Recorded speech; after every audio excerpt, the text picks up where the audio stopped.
சாம்பார், ரசம், தயிர் சாதம் எல்லாத்துக்குமே பக்காவான காம்பினேஷனா இருக்கும் இந்த முருங்கக்காய் மசாலா. செய்யலாமா?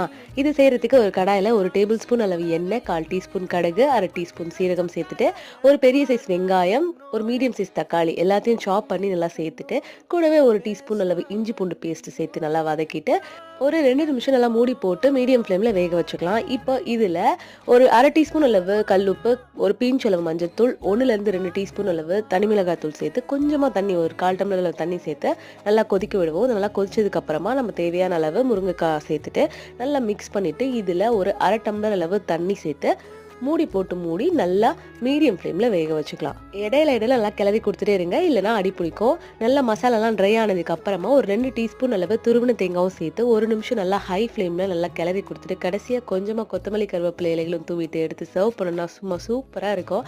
கண்டிப்பா ட்ரை பண்ணி பார்த்துட்டு மறக்காம நம்ம சேனலை ஃபாலோ பண்ணிக்கோங்க. டாடா.